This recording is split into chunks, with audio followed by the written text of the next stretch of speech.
2007년 8월 29일 수요일입니다.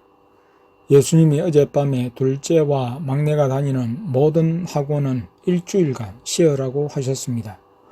오전에 예수님이 시키신 대로 태권도 학원에 전화를 걸어 일주일 동안 쉰다고 알리고 피아노 학원에도 전화를 걸었습니다. 계속 통화 중이어서 알리지는 못했지만 예수님의 말씀에 순종했습니다. 오랜만에 제대로 된 아침 식사를 드신 예수님과 성령님은 흡족해 하셨습니다. 오후 12시 30분쯤 예수님이 어젯밤에 인터넷을 통해 살펴본 자녀들의 학습지를 사러 땡땡마트를 가자고 하셔서 2층에 들렀습니다. 새로 들어온 나쁜 물품들에 압수딱지를 붙이셨습니다. 자녀들의 2학기 학습지를 각각 사고 도서관에 가자고 하셔서 도서관에 갔습니다. 도서관 주차장은 요일제로 운영하고 있었습니다. 어제는 주차를 하려고 들어갔다가 예수님이 나가자고 하셨습니다. 우리 차의 끝번호 2가 걸려 있었기 때문입니다. 나는 예수님이 계셔서 주차법을 지키지 않아도 되는 듯 말했습니다. 하지만 예수님은 지켜야 한다고 하시며 주차를 해서는 안 된다고 하셨습니다. 현수막에 번호를 어긴 차량은 강력본드로 위반 딱지를 붙인다고 했습니다. 이를 확인하는 자녀들에게 나는 그냥 경고일 거야 했는데 예수님이 여기는 실제로 붙인다고 말씀하셨습니다. 오늘 다시 주차하면서 보니 위반 차량의 유리에 강력 본드는 아니지만 풀로 위반 딱지가 붙여진 차량을 볼 수 있었습니다. 예수님은 아침부터 내 몸에 있는 독가시를 뽑아 다리며 손, 얼굴 등 곳곳을 찌르셨습니다. 가슴에 있는 독가시를 뽑아 찌르실 때에는 가슴이 찌릿하며 혹 심장마비라도 일어날 것 같은 아픔이 있었습니다. 그리고 머리 위에는 300톤이나 되는 아령을 올려 놓으셨다가 그 강도를 10,000톤의 무게로 높이기도 하셨습니다. 머리가 무겁고 아픈 고통이 느껴져서 물으면 영안이 열린 두 자녀가 말해 주었습니다. 그래도 나는 예수님께 그것을 내려달라고 하거나 찌르지 말아달라고 하지 않았습니다. 견딜만 하고 악한 마귀에게 고통받지 않고 사랑하는 예수님에게 고통받는 것이 되레 좋았습니다. 이것도 시험이기 때문에 참고 통과하면 상이 따를 것이기 때문입니다.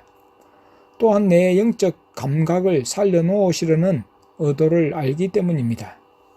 어제처럼 멀티미디어실을 들려 각자 영화를 골라보고 4시쯤에 나왔습니다. 예수님은 둘째가 고른 나 땡땡땡의 3가 재미있어서 함께 보셨다고 했습니다.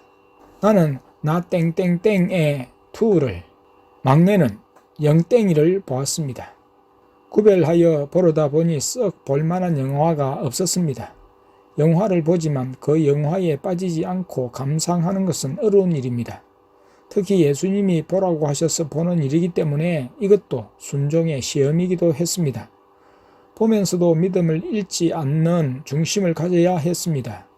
예수님께서 나가시면서 땡땡마트에 들리자고 하셨습니다. 둘째나 막내는 늦잠을 잤기 때문에 아침을 걸려 배에서 꼬르륵 소리가 났습니다. 예수님이 땡땡마트에 들려 국수를 먹자고 하셨습니다.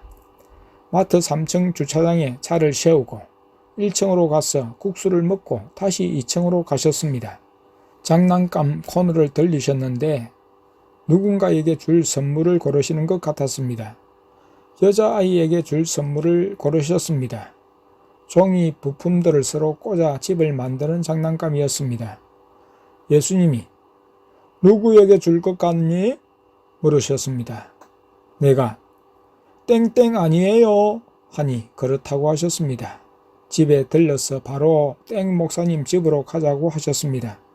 집에 들리니 아내는 땡 집사님과 전화 통화를 하고 있었습니다. 오늘도 우리가 도서관에 오래 머물렀던 다른 이유가 있었습니다. 예수님이 아내가 전화를 안 걸어오면 선물을 아내에게 주신다고 했습니다. 성령의 레이저를 많이 주실 것이라고 하셨습니다.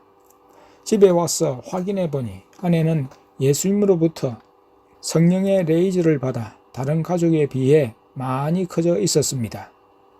아내는 기도하는 가운데 친구가 생각이 나며 전화와 감동이 와서 성령님 전화할까요? 여쭈었습니다. 성령님께서 하지 마라는 내적 음성을 주셨습니다. 하지만 불이 나게 목양실로 뛰어가서 전화를 걸면서 받지 않기를 바랐지만 전화를 받는 것이었습니다. 아내가 2달간 고통을 하면서 지내왔기 때문에 첫마디가 잘 사느냐고 3차례 물었는데 대답은 잘 산다는 것이었습니다.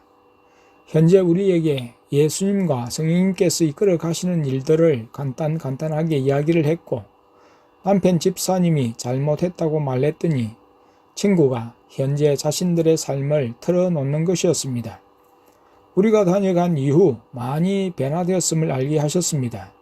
그 뒷날 새벽 기도를 갔는데 기도 시간에 남편 집사님이 흐느껴 울어서 왜 울었는지 물었더니 예수님께서 십자가를 지고 가시는데 땡 집사에게 십자가를 대신 지라고 하셨고 대신 십자가를 졌는데 너무 무거웠다고 하며 우리에게 한 일을 회개했다고 하면서 기도주를 붙잡았고 영적인 것을 깨달았다고 했습니다.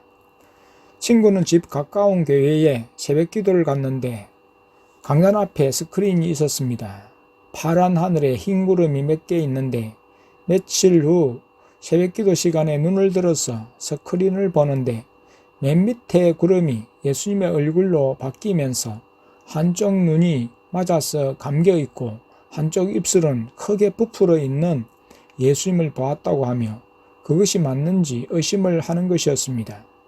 예수님께 물었더니 맞다고 하셔서 예수님이 맞다고 하신 말을 전했습니다. 그 친구는 전도사 생활을 했지만 영적인 은혜로 깊이 나아가지 못해서 전화하고 만날 때마다 잔소리를 많이 했기에 아내에 대한 감정이 좋지 않았다고 했습니다. 이제 깨닫고 보니 조금은 미안한 감을 느끼는 것 같았습니다. 영적으로 갈급함을 많이 느끼고 있었습니다. 우리의 생활을 지켜보면서 말씀대로 살려는 모습을 보면서 하나하나 깨달았다고 고백을 했습니다. 우리에게 찾아오신 예수님과 성령님을 인정하는 그 마음에 감동을 받았고 인정하도록 만드신 예수님께 감사를 드렸습니다.